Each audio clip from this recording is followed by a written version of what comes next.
Hello, longevity friends, and welcome to another episode of the Longevity and Lifestyle Podcast. I'm your host, Claudia from Bruzelaga, here to uncover the groundbreaking strategies, tools, and practices from the world's pioneering experts to help you live at your best and reach your highest potential. If you haven't done so already, make sure to sign up for my weekly newsletter where you'll find lots of top insights and inspiration by going to llinsider.com. In today's episode, I'm joined by Sakiko Reuterskjold, co-founder and CEO of NoMoSu, back for round two.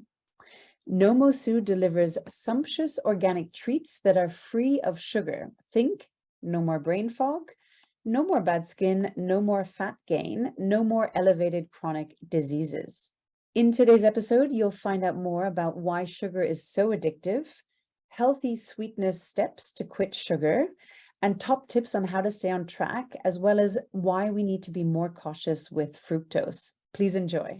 But welcome today. So excited to have you on, particularly as someone who absolutely adores chocolate, delicious chocolate, and things that are sweet. Thank you so much for creating such beautiful beautiful food that's actually healthy for us. And I want to dive into all things. And why don't we kick off? I'd love for you to explain, for people to understand, first of all, like, why is sugar so addictive? Some people even say apparently it's like cocaine. So what's happening? Why is sugar so addictive? Why do we crave it so much? There's a lot of famous discussion about how it's like cocaine, but actually on a molecular level makes sense. Actually, people think it's just because of the sweet taste in the mouth, but that's actually not correct. And the latest research on taste is very fascinating. And it shows that even if we lose our sense of taste, we still crave glucose, which makes sense because glucose is a very abundant energy source for our bodies that we evolved with. However, sucrose is sugar. Sucrose is glucose and fructose bonded together. And we really, as far as we can tell in our day and age, we don't really need fructose to survive.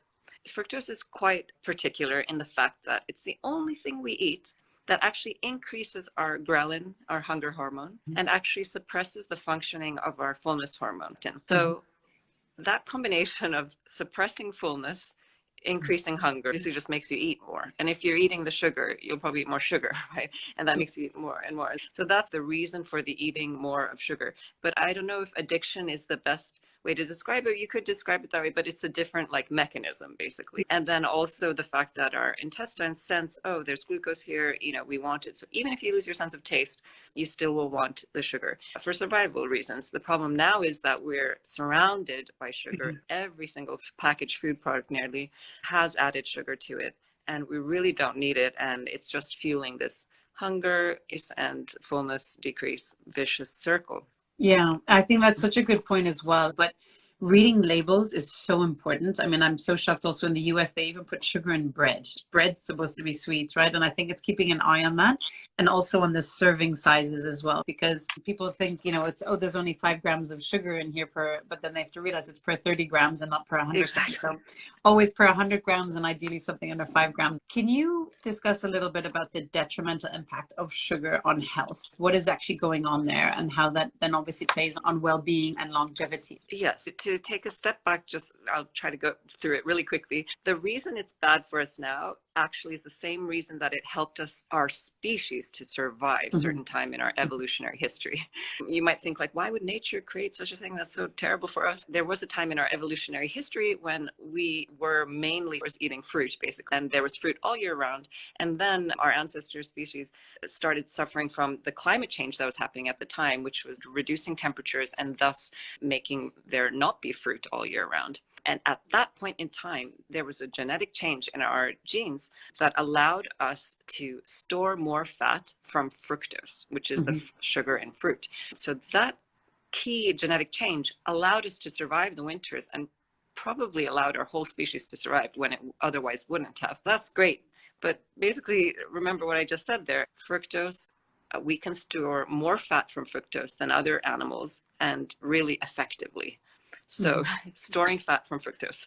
Now we're surrounded by fructose and we're storing fat. It's not just fat that you see visibly, but it's this type of fat. It promotes the type of fat that actually starts to surround your internal organs and thus lead to organ dysfunction. And that's called visceral fat, for example. That is the real crux of the problem. Function is dependent on form. And when the form is changed by having much more fat in and around the actual pancreas, the liver, etc., organs start to not function anymore. Also, another key beginning of the detrimental effects is insulin resistance. You can first see it actually in the muscle cells, where you might have enough glucose circulating in your blood, but it's not getting into the cells where it needs to get in. So your body actually effectively thinks that you're starving in a way because the glucose is not getting into the cells, but actually you have a lot of glucose, too much in the blood. And it's this vicious circle, and then it keeps going and getting worse as that metabolic dysfunction turns into a hormonal endocrine dysfunction, and it's very hard to go back. So yeah, I mean, there's so many ways I can talk about the detriments, but that's just like one key core part of it. Then also it increases inflammation, for example, the subcutaneous fat cells causing cellulite, for example. Many people don't really know that that it's really a key cause of cellulite, and if you quit sugar dramatically, your skin overall would totally improve, including that, for example. So there are many glowing almost, right? It's phenomenal. But I think what people feel uncertain about is healthy sweetness, right? Yes. And there's a lot of artificial sugars, and we hear then there's studies about people that some of them can be cancerous. So let's talk about what exactly is healthy sweetness and what is actually marketed as healthy, but not actually very healthy for us. Okay.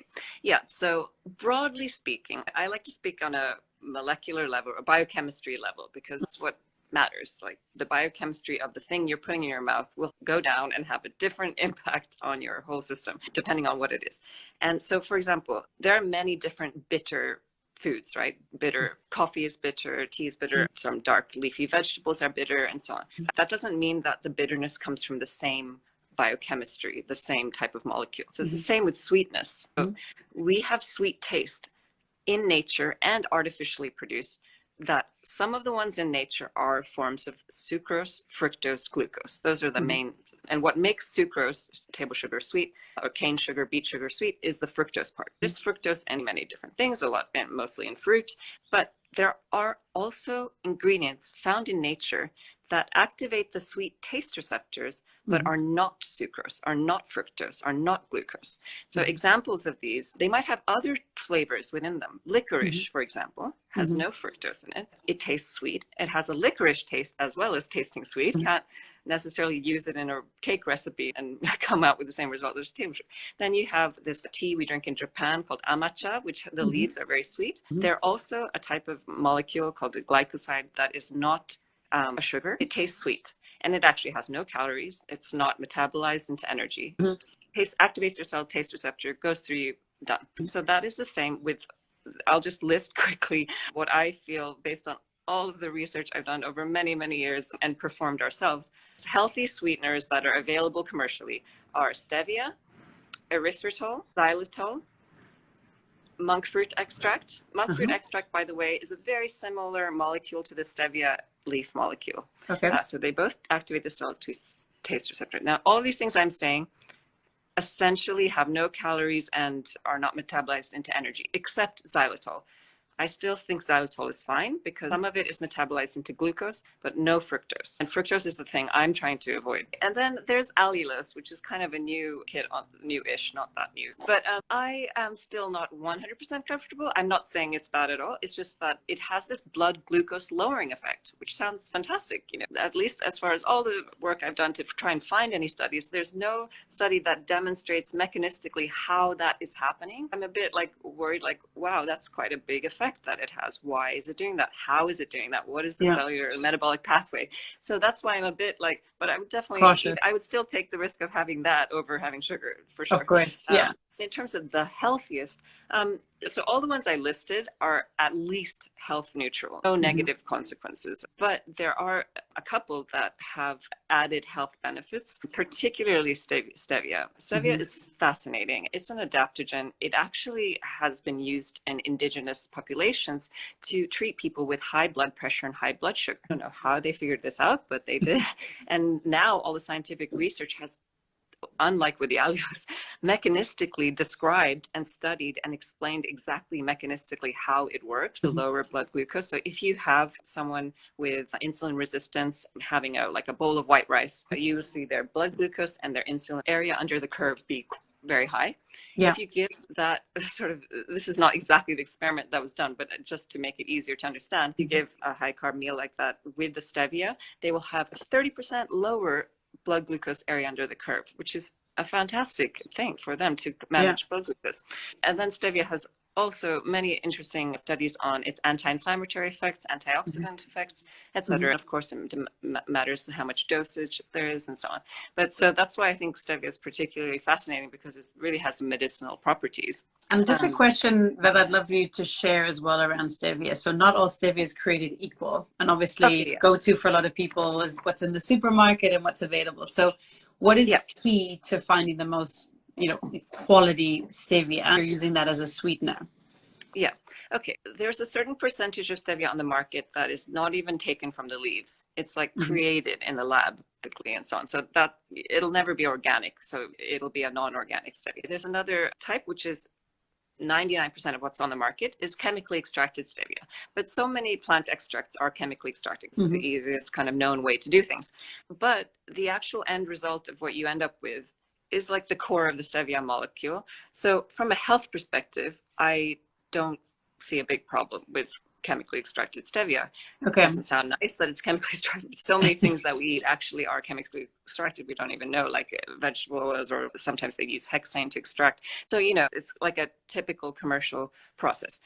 But from a taste perspective, it does change the molecular structure and the way it reacts with your cell's taste receptors. So the stevia that we use, and there's only one company in the world that sells this B2B, and it's growing, and soon we're going to come out with a 1-to-1 sugar replacement that everyone can use that is based on this stevia, is 100% water purified. So it's a physical extraction from the organic leaves using very high-tech filters and membranes. So it's like a physical water-only extraction of chemicals. And that maintains the natural structure of the sweet molecules and has a natural reaction with your cell's taste receptors. But before we come out with that sweet mix, and wherever everyone's living in the world, I would still encourage you to feel completely fine taking any sort of stevia product. Just check on the back that it's not got one of the artificial sweeteners, which I'm sure we'll come to, for example, sucrose, or sometimes they'll have a big sign on the front saying stevia, and then on the back it's like the main ingredient is sucralose because it's cheaper, so preferably organic, and when it's organic in a pack, you won't often find stevia on its own because it's 300 times as sweet as sugar. So you need to blend it with something else to be able to have something that you can put in a recipe that's like sugar. What it's often blended with in America is allulose, because that's less sweet than resveratrol.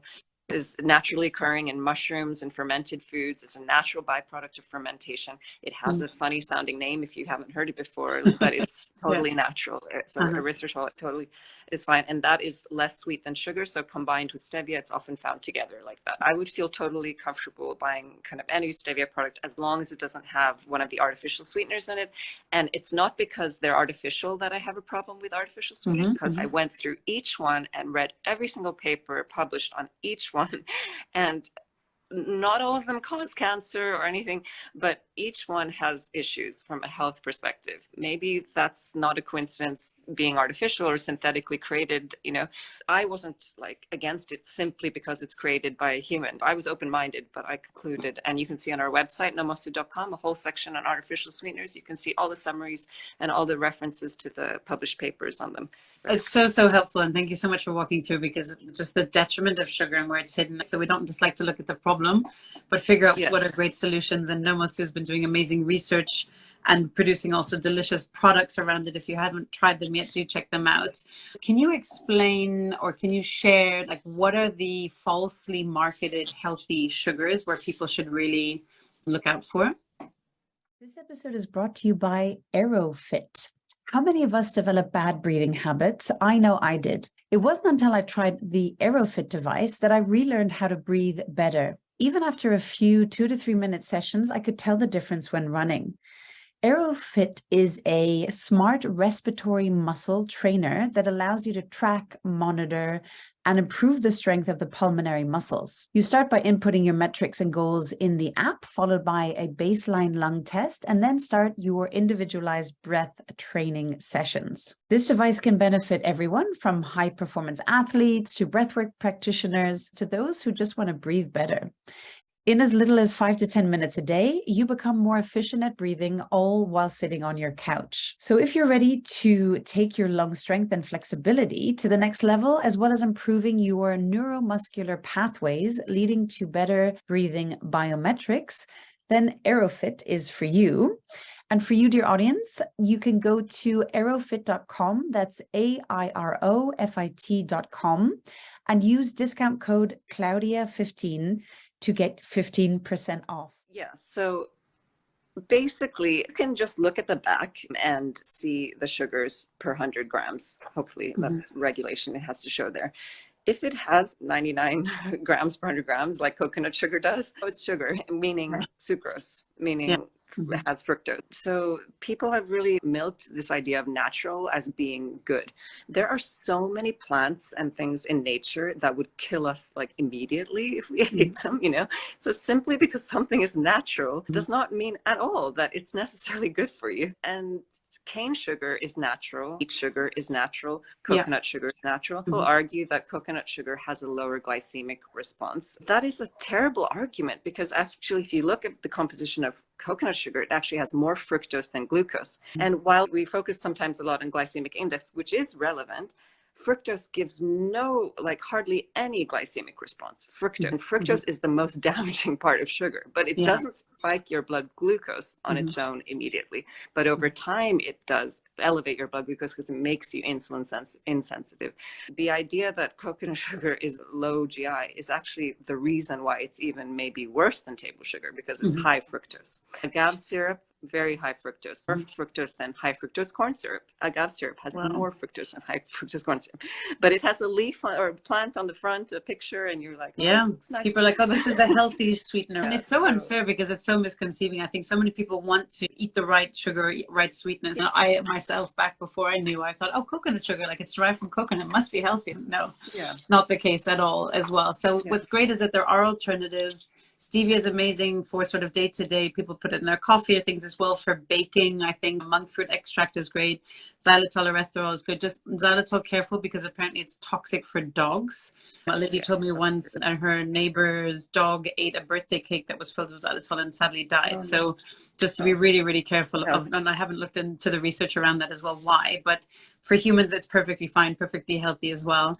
And then just what we were, just a little recap saying with the stevia, ideally if you can find organic stevia, it's produced in a better way, but any stevia is much better than any sort of pure sugar. And then for people just to be very cautious of fructose as well. And you were talking about the metabolic pathways and what's really happening there around that as well. Sakiko, if people are looking to quit sugar, what are some of the ways to get out of harm's way in terms of sugar exposure? What would you recommend? A few things. Firstly, when you have a sweet tooth, which I did before, and I still do to a certain extent, I was so afraid of quitting sugar, and I wanted to do it for 2 weeks. I was going to quit sugar, and I used to have a very sweet breakfast, not necessarily unhealthy, I thought, but very low-fat yogurt that is sweetened with sugar, obviously, and with fruits and so on. Loads of like high fructose fruit. You can tell how much fructose is in the fruit. Just taste it, you know? Like if it's a very ripe pear, it's going to have a lot of fructose in it. If it's a green banana, it's like hardly any fructose. But you can really tell. I used to have a very high fructose breakfast, and I just couldn't imagine having eggs or something. I was just so used to that. And it took 3 days, and I couldn't imagine having sweet for breakfast, something sweet for breakfast. After 3 days only, it was so easy. It was so much easier than I thought. And now I understand that actually our cells' taste receptors reform all the time. So your level of what you appreciate and enjoy of sweetness will sink immediately. I believe instead of taking it easy, slowly tapering down, I think you should go cold turkey and just zero sweetness. Like even the healthy sweeteners I mentioned, just to experiment with your taste. Zero sweetness for 3 days. Pretty much anyone can do that. And just add more like delicious, savory, like avocados, healthy fats, protein and butter and like whatever works for you, but like more protein and fats, healthy protein and fiber from vegetables and stuff. And you will find it much easier than you think. That's step one, is don't worry about it. Just try it. And it might be super easy. Then your level of sweetness, what you enjoy, will change. There are certain desserts I can't have anymore because I just find them way too sweet and really almost disgusting, you know, but I still appreciate a nice, flavorful, you know, dessert. You're doing yourself a huge favor to just taper down your taste for sweetness. And that happens automatically by having no sweetness for 3 days. And the whole food industry, and especially in certain countries, there's been sweetness inflation over years and years and years. So like what we can tolerate in terms of the level of sweetness is crazy, actually. And once you quit for just 3 days, you'll notice that you don't want that level of sweetness anymore. So that's step one. I really like the idea of a 3-day test. And I think, you know, the best way to succeed in a 3-day test is actually to set yourself up to win in terms of preparation. Because if you haven't been reading food labels and stuff as well, you might actually realize that, you know, maybe the bread that you are eating for breakfast is actually containing sugar and things like that as well. So if you're going to do the 3-day sugar detox, right, to just make sure that you've got, so the pantry's full, you've got the healthy fats, the protein, the fibers and things like that as well, so that you set yourself up to win what you're going to be eating. So you're not sitting there going, okay, actually, I really want ice cream right now because I'm starving, or whatever the case may be. I really like the idea of the 3-day test. So that was step number one. Step number two. And if you want to be a bit more like ambitious, you could do for 2 weeks, you know. So see how it goes after 3 days. If you're like dying or for sweetness, then, you know, you can try again another time. But imagine doing it for 2 weeks and just tell yourself, like, after 2 weeks, I can go back to exactly how I was eating before. Like, no one's forcing me to do this. So when you say to people like, oh, I think you should quit sugar for life, it's like terrible. It's just not. It's not possible. It's not realistic. And it's not necessary either. But after 2 weeks, you start to see so many other benefits. You know, not only does your taste change in a good way, your skin improves, your energy levels, your sleep, you have sustained energy throughout the day. You don't get brain fog. You don't fall asleep after lunch. It's just so many benefits that you notice. You actually feel like more joy. And so that's why I recommend like the 3-day is a key marker, and then 2 weeks is also like a key marker. So fruit is also, we have to try to think more on a molecular level, kind of on a biochemistry level. As I mentioned, some fruit is very high in fructose and very low in fiber. You want to choose fruit that is high in fiber and low in fructose instead. Your taste for sweetness, doing this 3 days, 0 fruit, for example, I mean 0 fruit as well when I say 0 sweetness, will help change your taste. And then after that, choose fruits based on your taste that are low in fructose and high in fiber. For example, grapes, very high in fructose, very low in fiber. So grapes, almost no fiber, full of fructose. Then the ripeness of the fruit, try to go for more unripe fruit. So green bananas are amazing, resistant starch, really good. So just, you can tell by your taste if something is high in fructose. And so I would recommend no fruit for 2 weeks. That's what I did. No fruit, no sweetness, bringing fruit back in, but trying to choose the ones that are lower in sweetness and higher in fiber. Also high in polyphenols. Berries are amazing. Berries are great. You know, they're so full of polyphenols, but you have to watch out. In the States, when I was there recently, they have these super sweet blackberries, and they're just like, they've bred them to become higher in fructose. Obviously, that's why they're more sweet. So yeah. Were they organic as well, out of interest, the super sweet blackberries that you found in the States?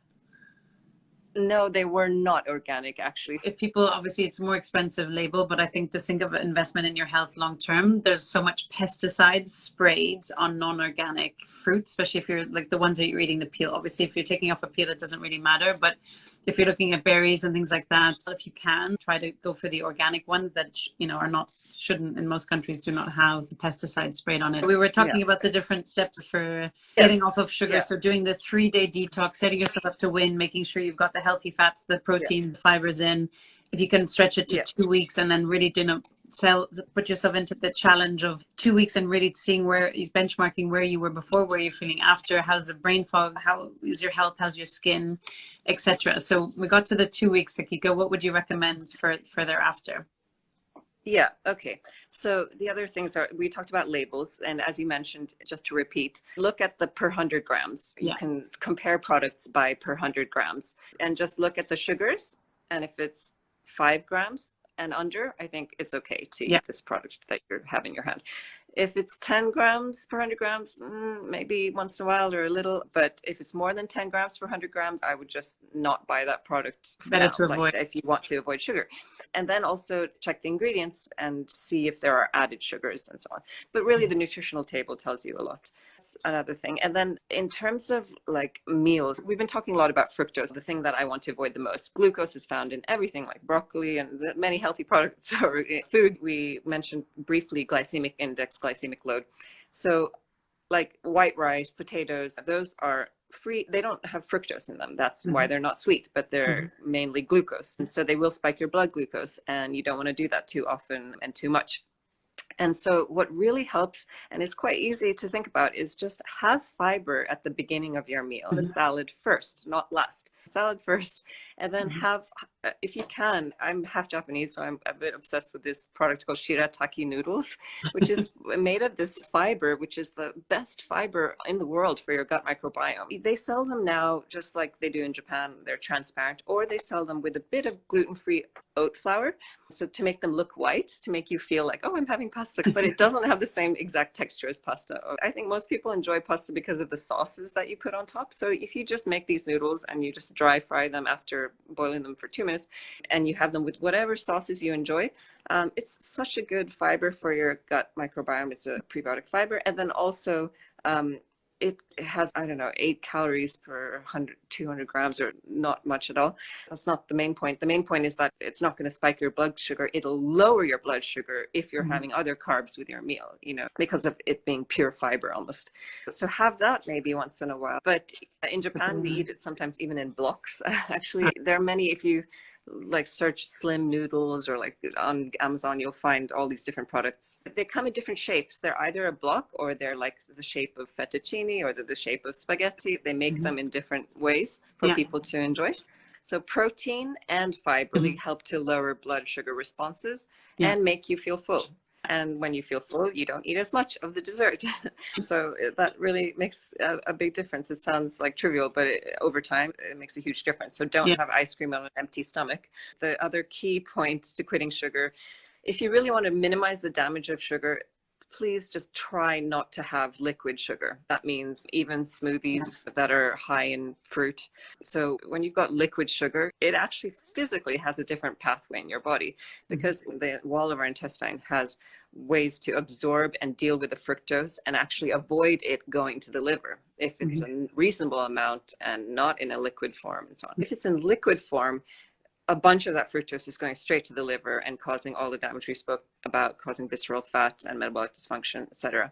Also, there are studies now directly causally linking liquid fructose to colon cancer, because it reaches the colon. Actually, don't have liquid sugar. Soft drinks, juices, these that are mostly fruit juices as well. So maybe one caveat to that is probably putting like fresh lemon or fresh lime in your water, to not think of that as a fruit juice as well, because some people ask me that as well. They don't taste sweet. That means they don't have fructose in them. Right? And that comes to the next tip, is flavors. I think taste science is super fascinating and very complex. Our system of taste, it depends on our nose as well. And there are certain flavors that make something feel sweeter, even without fructose being in it. One is vanilla extract. If you add vanilla extract to a recipe, you're going to need less sugar to enjoy the same sweetness. Or even, I don't recommend using sugar at all. I recommend one of the healthy sweeteners we listed before. But even those healthy sweeteners, you might not need to use as much. So there are certain things in nature that have a feeling of sweetness. Also, apple cider vinegar, if you put that in a salad dressing, it somehow gives you a feeling of sweetness, but it's not really sweet itself. And it's great for your gut health. Gut bacteria as well. So we have here lemon and lime and water, bad for your teeth though, fruit and combo roads teeth. So one hack, if you are drinking a lot of lemon and lime water, which I actually do, you can have a glass straw. So I have a glass straw to try to avoid your teeth, and obviously ideally brush your teeth after. I don't know how good people are brushing their teeth every time they drink, but it can erode the teeth obviously over time, but a glass straw will help to get some of that. And actually there are some studies showing that erythritol in particular, and I think xylitol as well to a certain extent, deters pathogenic bacteria in the mouth, in the oral cavity. So actually that's why erythritol and xylitol are found in chewing gums a lot. And so, it's actually beneficial for your oral health, which is the opposite of sugar. So thank you so much for coming on today. Do you have any last tip or piece of advice that you'd like to share with my audience? Yeah, okay, just last tip is there's like these rumors or ideas, the logic behind the old idea that, oh, if we eat fat, we'll become fat. This kind of sounds like it makes sense, but actually scientifically it's not true. And that is the idea that sweetness, having something sweet, is going to spike your blood sugar or trick your body, or it's just not true. It's not true.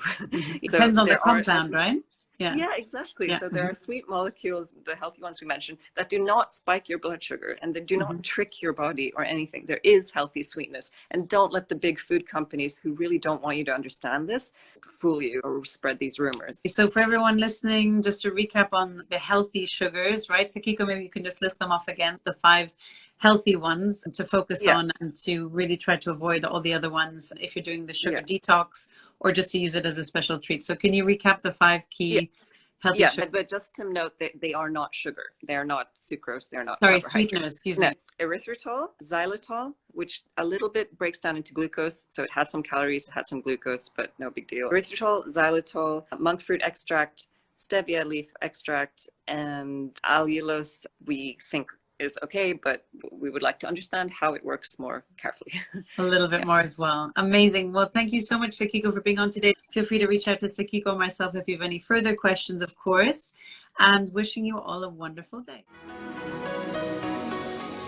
Hi everyone, this is Claudia again. Before you take off, would you like to get a short email from me with some short but sweet fun tips, tricks and updates on all things longevity and lifestyle? This could be cool products that I've discovered, interesting posts or articles I've read, and other fun and helpful things around longevity and lifestyle I've found for you. It's a very short piece of inspiration for you a few times a month. So if you want to receive it, check it out by going to longevity-and-lifestyle.com. That's longevity-and-lifestyle.com and leave your email to sign up for the next one.